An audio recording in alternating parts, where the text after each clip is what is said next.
Hey everybody, hope you guys are healthy and safe. So I have something to show you guys today. I have nothing. So this is not the retail packaging. This is just the box that they sent it to me. The retail package is here.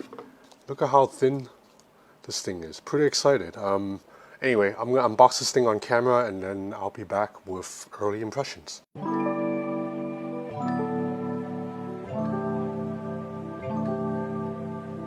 The phone is slotted inside the box like this, like it's a drawer that you just pull the devices out. It says accessories.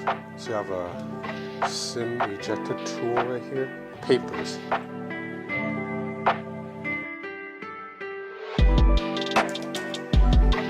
Wow, this looks pretty sleek. Oh, okay, here we go.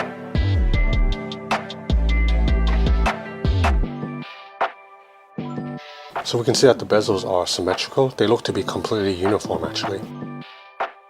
Okay guys, I've been using the Nothing Phone 1 for about 36 hours now, and here are some thoughts. So this is not a full review. Obviously, I've only been using the phone for not even 2 full days yet. And also Nothing has placed an embargo on real in-depth comparison. So a lot of the stuff you see here will be a little bit surface level. I apologize. In my next video, I will go more in depth with more like camera comparisons and all of that. So we'll first talk about these lighting strips here, which Nothing calls glyph interface. So what they do is they basically will light up when you're receiving a phone call, a notification, or when you're charging the phone or speaking to Google Assistant. So in fact, if I, hey Google, can you hear me? Can you hear me? I actually have my phone on silent at all times, and I very rarely take phone calls, so this actually doesn't really apply to me that much, but I quite like this one. That sounds like a light bulb that's like about to die. So the idea is that you can set these lighting patterns and ringtones to a specific contact. So that means you can know, oh, the lighting is lighted up like right here. That means it's my girlfriend calling me. And then if my work is calling me, it'll be like this strip right here. But as I said, I don't make phone calls, so this doesn't really apply to me.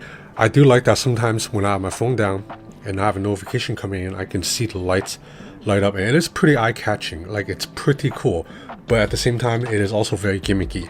Like right now this phone is still very new, so I find it very cool, but maybe in 2 months I'll be tired of it and it'll be very like annoying. But if you really can't stand these lights, you can always turn it off. You don't have to use them, and Nothing's not charging you a premium to use these lights, you know.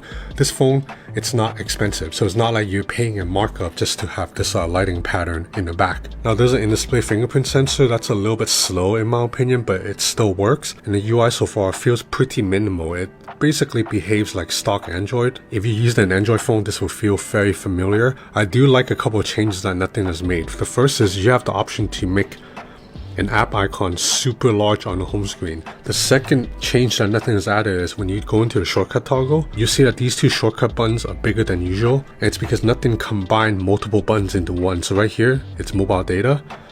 If I swipe, it's my Wi-Fi, and then if I swipe, it's my mobile hotspot. So usually in most Android phones, these would be 3 buttons: mobile data, Wi-Fi, mobile hotspot. But I like that here they combine into one button, because all 3 of these kind of do the same thing. All 3 of these are about giving your phone internet connection. Other than that, that's about it in terms of software differences. It behaves mostly like an Android phone all around. Now the screen is a 6.5-inch OLED panel with refresh rate up to 120 Hz.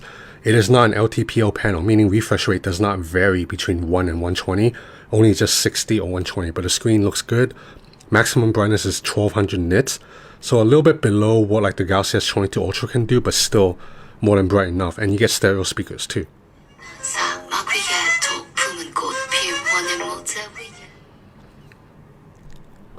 So now I'm not going to talk about cameras yet. I'm going to save that for the full review, but I will show you some photo samples really quick. As you can see, the cameras are above average at this price point. Now speaking of price, about the price point, I don't know the official price of this phone yet at the time of me making this video, but Nothing has hinted to me it will be between 400 and 500 British pounds. So I'm guessing this phone will be around the $500 US price range. And I think at this price, you're getting a pretty capable Snapdragon 778G chip, 5G support, good looking screen, and a pretty unique design that, I'll be honest, could be a little bit gimmicky at the end.